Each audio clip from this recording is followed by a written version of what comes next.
नमस्कार मित्रांनो, मी श्रीकांत कुलकर्णी तुमचं स्वागत करतो श्री क्रिप्टोमध्ये. आजची तारीख आहे 2 ऑगस्ट 2021. आता वाजलेले आहेत संध्याकाळचे 4:11. चला आजच्या एपिसोडला सुरुवात. आपण आता आलेलो आहोत coinmarketcap.com वरती. 11,133 क्रिप्टो करन्सीज आहेत टोटल. एक्सचेंजेस आहेत 391. $1.6 ट्रिलियन मार्केट कॅप आहे. 24 तासांचा व्हॉल्यूम आहे. $84.6 बिलियन. बिटकॉइनचा डॉमिनन्स आणखीन खाली आलेला आहे. आता कालपेक्षा सुद्धा 46.3% आहे. इथिरियमचा वाढलेला आहे 18.8. सो इथे तुम्ही बघाल टोटल मार्केट कॅप $1.6 ट्रिलियन आहे. 5.25% मार्केट वर आलेलं आहे. पण बिटकॉइन मात्र जवळजवळ 5.25% खाली आलेला आहे कालच्या हिशोबाने. So top 10 crypto currencies check करूया. बिटकॉइन $39,696 आहे. 4.87% आता घसरण झालेली आहे कालच्या हिशोबाने आणि 3.39% वाढला आहे 7 दिवसांच्या हिशोबाने. $745 बिलियन मार्केट कॅप आहे. सेकंड रँकला इथिरियम $2,500 आहे किंवा मग $2,600 म्हणू शकतो आपण. 24 तासांच्या मानाने काही मुवमेंट नाहीये. 10.38% वाढला आहे 7 दिवसांमध्ये. $303 बिलियन मार्केट कॅप आहे. तिसऱ्या नंबरला $1 आहे USDT म्हणजे टेदर. जवळजवळ $62 बिलियन मार्केट कॅप आहे. BNB आता आहे $334.66. 2% कमी झालेला आहे 24 तासांमध्ये. 4.5% वाढलाय 7 दिवसांमध्ये. $56.2 बिलियन मार्केट कॅप आहे. कार्डानो चेक केलं तर $1.33 आहे. 3% कमी झालाय 24 तासांमध्ये आणि जवळजवळ 1.39% कमी झालाय 7 दिवसांमध्ये. $42.6 बिलियन मार्केट कॅप आहे. रिपल आता आहे $0.75 किंवा $0.7526. 1.25% कमी झालाय 24 तासांमध्ये आणि 14% वाढलाय 7 दिवसांमध्ये.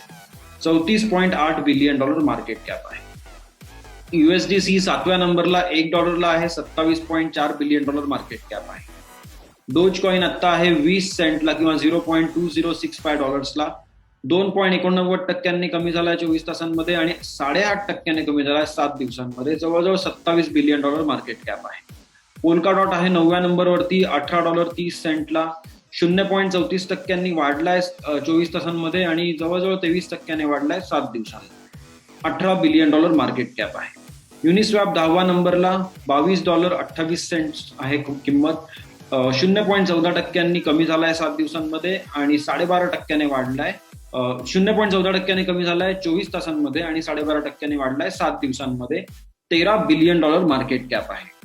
आपल्या टॉप 10 क्रिप्टो करन्सीज बघून झालेल्या आहेत. आपण आता वळूया क्रिप्टो करन्सी जगतातल्या काही बातम्यांमध्ये. Cash apps quarterly bitcoin revenue triples despite BTC इम्पेअरमेंट loss for square. तर स्क्वेअर नावाची कंपनी आहे. जॅक डॉरसी नावाचा मनुष्य आहे जो ट्विटरचा पण CEO आहे आणि स्क्वेअरचा पण CEO आहे. तर स्क्वेअर कंपनीची ही ॲप आहे कॅश आणि त्यांचा प्रॉफिट बऱ्यापैकी वाढलेला आहे. रादर 3 पट झालेला आहे. रादर रेव्हेन्यू 3 पट झालाय आणि प्रॉफिट माझ्या मते 90% वाढलेला आहे. $546 मिलियन टोटल त्यांचं हे झालेलं आहे मला वाटतं प्रॉफिट. आणि टोटली फक्त आणि फक्त क्रिप्टो करन्सी सर्व्हिसेस त्यातल्या सुद्धा फक्त बिटकॉइन सर्व्हिसेस मधून त्यांनी $500 मिलियन जवळजवळ त्यांना प्रॉफिट झालेला आहे. पुढच्या बातमीकडे वळूया. PayPal reportedly assembling crypto team in Ireland as bitcoin adoption grows. तर पेपॅल जी पेमेंट सर्व्हिसेस कंपनी आहे जगातल्या लीडर्स पैकी एक आहे पेमेंट सर्व्हिसेसमध्ये. तर ते क्रिप्टो करन्सीज इंटिग्रेट करत होते आधीपासूनच आणि आणखीन डिमांड वाढते आहे हे कळल्यामुळे त्यांनी मोठ्या प्रमाणावरती आता टीम वाढवण्याचा सुरुवात केलेली आहे. DHEDGE scales up on Polygon integrates with SushiSwap. तर DHEDGE नावाचा ऍसेट मॅनेजमेंट प्रोटोकॉल आहे आणि त्यांनी आता पॉलिगॉन जे सेकंड लेअर आपण म्हणू शकतो इथिरियमच्या वरची. तर पॉलिगॉनशी त्यांनी प्रॉपरली पॉलिगॉनचं आधीपासून त्यांचा ब्रिज होताच आणि तो त्यांनी फक्त आता वाढवलेला आहे. आणखीन बेटर काम त्याच्यामध्ये केलंय. थोड्या दिवसांपूर्वी आणखीन एक कुठला तरी ऍसेट मॅनेजमेंट प्रोटोकॉल होता आय थिंक 2-3 दिवसांपूर्वी. त्यांनी सुद्धा नवीन ब्रिज लॉन्च केला होता. तर यांनी पण नवीन लॉन्च केलाय आणि त्यांनी SushiSwap नावाचं डिसेंट्रलाइज्ड एक्सचेंज सुद्धा आहे ज्याच्याशी त्यांनी आता इंटिग्रेशन पण केलंय. त्यामुळे आता काय होईल की जास्त प्रमाणामध्ये डिसेंट्रलाइज्ड फायनान्सचा लोकांना वापर करून त्यांचे इन्व्हेस्टमेंट्स करता येतील आणि वाढवता पण येतील. Nigerian crypto adoption rises despite government crackdown. तर गव्हर्नमेंट क्रॅकडाऊन म्हणजे इथे असं काही नाहीये की त्याच्या अगेन्स्ट क्रिप्टोकरन्सीच्या अगेन्स्ट कुठला लॉ आहे किंवा काही बॅन आहे. जसं भारतामध्ये झालं होतं 2018 मध्ये एप्रिलमध्ये आरबीआयने ऑर्डर काढली होती बँकांसाठी की तुम्ही क्रिप्टोकरन्सी बिझनेसेसला आणि एक्सचेंजेसला तुम्ही बँकिंग सर्व्हिसेस देऊ नका. तशी ऑर्डर सेम नायजेरियातल्या एनसीबी म्हणजे नायजेरियन सेंट्रल बँकने काढलेली आहे. त्यांनी सिटिझन्सच्या साठी काही ऑर्डर काढलेली नाहीये. सो त्यामुळे वाढणारच आहे अडॉप्शन. जरी तुम्ही लोकांना सोन्यापासून दूर ठेवायचा प्रयत्न केला तर लोक सोनं आणखीन घेण्याचा प्रयत्न करतात. जर तुम्ही दारू बंदी केली तर लोक आणखीन दारूच्या मागे पडतात. तसं थोडक्यात असतं. फक्त इथे कसं आहे की जर तुम्हाला ग्रोथ करण्यासाठी, जर तुम्हाला फॉरेन एक्सचेंज दुसऱ्या कंट्रीमधनं काही इम्पोर्ट करण्यासाठी, कुठल्या गोष्टींसाठी किंवा मग तुम्ही सर्व्हिसेस जर देता आहात डेव्हलप कंट्रीजला इथे बसून, तुमच्या देशात बसून, आणि तुम्हाला ती कंट्री, त्या कंट्रीमधला क्लायंट जर म्हणतो ठीक आहे मी तुम्हाला बिटकॉइन मध्ये पेमेंट करतो किंवा मग व्हॉट एव्हर ज्या कुठल्या क्रिप्टो करन्सी मधून करत असतील, तर तुम्ही ऍक्सेप्ट करणारच आहात. कारण इतर ट्रान्सफर्समध्ये तुम्हाला फी लागते भरपूर मोठ्या प्रमाणात, 4, 5, 6, 7%. आणि क्रिप्टोमध्ये काय होतं की नायजेरिया ही शेवटी डेव्हलपिंग कंट्री आहे, त्यामुळे क्रिप्टो करन्सीज महाग आहेत. आणि जेव्हा डेव्हलप कंट्रीमधून पेमेंट तिकडे येतं तेव्हा ते वाढून येतं असं म्हटलं तरी चालेल. हवं तरी या बाबतीत आपण एखादा सेपरेट डिस्कशन घेऊ. पण अडॉप्शन तर वाढणारच आहे आणि नायजेरियामध्ये तेच दिसून येत आहे. Former Bitmain CEO Jihan Wu raises fresh capital for new crypto unicorn. आता युनिकॉर्न म्हणजे काय असतं की कुठलीही कंपनी की ज्याचे व्हॅल्युएशन 7,500 करोड रुपयांपेक्षा जास्त असेल, रादर $1 बिलियन पेक्षा जास्त असलं किंवा त्याच्या करेक्ट इक्वल असलं तर त्या कंपनीला युनिकॉर्न असं म्हटलं जातं. आणि आता त्याने क्रिप्टो करन्सी मधली आणखीन एक युनिकॉर्न तयार केलेली आहे. तर बिटमेन नावाची जी कंपनी आहे, क्रिप्टो करन्सी मायनिंग इक्विपमेंट बनवण्यामध्ये त्यांचा हातखंडा आहे. आणि आय थिंक जगातली फर्स्ट रँकची कंपनी आहे. $18 बिलियन त्यांचं व्हॅल्युएशन होतं. आणि या जिहान वूचं आणि दुसऱ्या कुठल्या तरी लिडर्सचं पटलं नाही, त्यामुळे आय थिंक 1.5-2 वर्षांपूर्वी हा सीईओ असून सुद्धा यांनी राजीनामा देऊन हे बाहेर निघाले आणि आता नवीन कंपनी सुरू केली आहे मॅट्रिक्स पोर्ट 2 वर्षांपूर्वी. आणि मॅट्रिक्स पोर्टला सुद्धा त्यांनी $1 बिलियन पर्यंत नेऊन पोहोचवलेलं आहे. पुढच्या बातमीकडे वळूया. Square two acquire Australian fintech after pay in $29 billion deal. Square नावाची जी कंपनी आहे, आत्ताच आपण त्यांच्या एका दुसऱ्या कंपनीबद्दल वाचलं की त्यांचा 90% प्रॉफिट वाढलेला आहे. जवळजवळ $500 बिलियन त्यांचं फक्त क्रिप्टो ऍप मधून इन्कम आलेलं आहे. तर तेच त्या इन्कमचं काय करावं असा यांना बहुधा प्रश्न पडला असेल, तर त्यांनी आता ऑस्ट्रेलियातली एका फिनटेक कंपनीला विकत घेण्याची डील केलेली आहे. 2022 पर्यंत ती डील कम्प्लीट होईल. मोठी न्यूज आहे ही सुद्धा. पुढे वळूया. Updated US infrastructure bill narrows crypto reporting.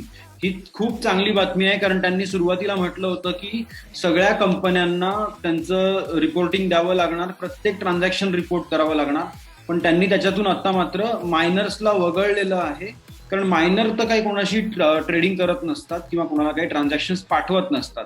मायनरचं काम एवढंच असतं की झालेले ट्रान्झॅक्शन ब्लॉकच्या आतमध्ये टाकणं आणि नवीन ब्लॉक फाइंड करणं. आणि त्यामुळे त्या दिशेने ही चांगली न्यूज आहे. पण याचा प्राइस वरती काहीही मला इम्पॅक्ट पडलेला दिसत नाहीये. रादर याच भीतीमुळे जवळजवळ 4.5-5% जो बिटकॉइन खाली आलेला आहे, हा त्या भीतीपोटीच आलेला आहे की इन्फ्रास्ट्रक्चर बिलमध्ये यांनी $30 बिलियन टार्गेट ठेवलं होतं क्रिप्टो टॅक्सेससाठी. ठीक आहे, पुढे वळूया. Bitcoin price slumps 5% as recent rally begins to cool. ठीक आहे, हे एक्झॅक्टली तीच न्यूज आहे जी मी आता 1-2 वाक्यांमध्ये बोललो. पुढच्या न्यूज कडे वळूया. PBOC says it will keep high pressure on crypto trading. Okay, people's bank of China म्हणजे त्यांच्याकडची सेंट्रल बँक आहे चायनामधली, तर ते crypto currency trading, crypto currency businesses, crypto currency mining याच्यावरती कंटिन्युअस यांचा क्रॅकडाऊन चालू आहे गेले 2 ते 3 पण नाही 4 ते 5 वर्षांपासून. पण मायनिंग वरती मात्र आता या वर्षी यांनी काम सुरू केलंय की मायनिंग करायचं नाही चायनामध्ये. बरं, त्यातही सगळ्या मायनर्सला बाहेर काढलेलं नाहीये, त्यातल्या काही मायनर्सला हाकललंय. आता बघायचं पुढे काय होतं ते. आणि त्यांचा मेन फोकस हाच असणार आहे, मी आधीपासून तेच सांगतोय की त्यांचा मेन फोकस आहे डिजिटल युआनला पुढे काही ना काही करून प्रमोट करणं. आणि त्यासाठीच फक्त ते क्रिप्टो करन्सीच्या अगेन्स्ट स्टँड घेत आहेत. हे तुम्ही ते वाचू शकता. पुढे वळूया. Squares cash app Q2. Okay, हे आपण आत्ताच वाचलेलं आहे, पुन्हा एकदा वाचण्यात काही पॉईंट नाहीये. While GBTC bitcoin stacking slows, Grayscale accumulates alternative crypto assets. तर थोडक्यात जगातला सगळ्यात मोठा क्रिप्टोकरन्सी फंड जो आहे ग्रे स्केल, तर त्यांनी बिटकॉइन कसे विकत घेतले, कुठपासून घेतले, तर 2019 पासून त्यांनी विकत घ्यायला सुरुवात केली. तेव्हा त्यांचे काहीतरी 2,61,000 बिटकॉइन त्यांच्याकडे होते. आणि आता जानेवारीच्या आसपास फायनली मार्च पर्यंत त्यांचे 6,53,000 बिटकॉइन पर्यंत त्यांची गाडी पोहोचली. ओके, पण त्यानंतर त्यांनी काही खास मोठ्या प्रमाणामध्ये बिटकॉइन विकत घेतले नाहीयेत. उलट इथे 2-4 हजार बिटकॉइन विकलेले आहेत या मागच्या काळामध्ये. ओके, म्हणजे कधी एक्झॅक्टली बरोबर जेव्हा मार्केट खाली आलं ना त्यावेळी त्यांनी विकलेले आहेत थोडेसे, आणि त्यानंतर त्यांनी काही विकत घेतलेले नाहीयेत. तो थोडक्यात त्यांचा फोकस आता जो आहे तो दुसऱ्या क्रिप्टो करन्सीजकडे त्यांनी वळवला आहे. आणि त्यांच्याकडे किती होल्डिंग्स आहेत हे त्यांनी रिव्हील केलेलं आहे. 6.5 लाख बिटकॉइन आहेत जीबीटीसीच्या अंडर. ETH म्हणजे इथिरियम फंड जो आहे त्याच्यामध्ये 31,50,000 इथिरियम आहेत. ETC जो आहे ETCG, तर त्याच्यामध्ये इथिरियम क्लासिक जवळजवळ किती 1,23,00,000 इथिरियम क्लासिक घेऊन ठेवलेत. 15,80,000 लाईट कॉइन घेऊन ठेवलेत. बिटकॉइन कॅश आहे, झी कॅश आहे, तर ZEN नाही माहिती मला. XLM म्हणजे रिपल आहे. असे XLM म्हणजे रिपल नाही, सॉरी, बरेचसे त्यांनी घेऊन ठेवलेले आहेत. लिंक आहे, बेसिक अटेन्शन टोकन आहे, फाईल आहे. तर हे त्यांनी फोकस थोडक्यात आता रिसेंटली बिटकॉइन वरतून काढून अल्ट कॉइन्सकडे वळवलेला आहे. आणि बरेचसे इन्व्हेस्टर्स आता हळूहळू तेच करतायत. Buda exchange starts requesting selfie verification for withdrawals to new bitcoin address. आता यांनी एक ज्या लोकांनी 2 फॅक्टर ऑथेंटिकेशन केलेलं नाहीये ऍक्टिव्हेट, त्या लोकांसाठी यांनी सेल्फी व्हेरिफिकेशन टाकलंय. म्हणजे थोडक्यात तुम्ही जर काय तुमच्याकडे XYZ अमाऊंट ऑफ बिटकॉइन आहे एक्सचेंजमध्ये, तुम्ही 0.001 विड्रॉ करतायत कुठेतरी दुसऱ्या वॉलेट ऍड्रेसला, तर तुम्हाला तो सेल्फी मागणार. सेल्फीमध्ये तो आय थिंक क्रॉस चेक करतो तुमच्या आयडेंटिटीशी, आणि जर ती करेक्ट असेल तरच ते पुढे पाठवतात बिटकॉइन किंवा कुठलं पण जे काही तुमच्याकडे ट्रान्झॅक्शन तुम्हाला जे करायचंय ते. आता ही बुडा जी आहे ही चिली बेस्ड क्रिप्टोकरन्सी एक्सचेंज आहे आणि ही चांगली स्टेप यांनी घेतली आहे. पुढे बोलूया. Kenyan insurance executive calls cryptocurrencies Ponzi schemes, warns users this will end in tears. खूप काही लोक खूप निगेटिव्ह थॉट्स असतात त्यांचे क्रिप्टोकरन्सीच्या बाबतीत. काही सगळ्यांचे मन आपण काही वळवू शकत नाही. जेव्हा पण त्यांना क्रिप्टोकरन्सी म्हणजे खरं काय आहे आणि क्रिप्टोकरन्सीचा वापर काय आहे, कुठे होतो, हे त्यांना जेव्हा कळेल या लोकांना, तेव्हा त्यांना आपण म्हणू की त्यांचे डोळे उघडले आणि ते काहीतरी त्या दिशेने वाटचाल करतील, काहीतरी इन्व्हेस्टमेंट करतील, विकत घेतील, किंवा हे अशी बडबड करणं तरी बंद करतील. ही एक कॅटेगरी झाली. दुसरी कॅटेगरी कशी असते की त्यांचा काहीतरी फायदा असतो हे सगळं बोलण्यामध्ये, त्यामुळे हे लोक असं बोलतात. जसं JP मॉर्गनचे जे CEO होते, त्यांनी 3 वर्षापूर्वी इतके वाईट स्टेटमेंट दिले होते आणि इकडे ते वाईट स्टेटमेंट देतात पब्लिकली आणि तिकडे त्यांची स्वतःचीच कंपनी बिटकॉइन विकत घेते क्रॅश झाल्यानंतर.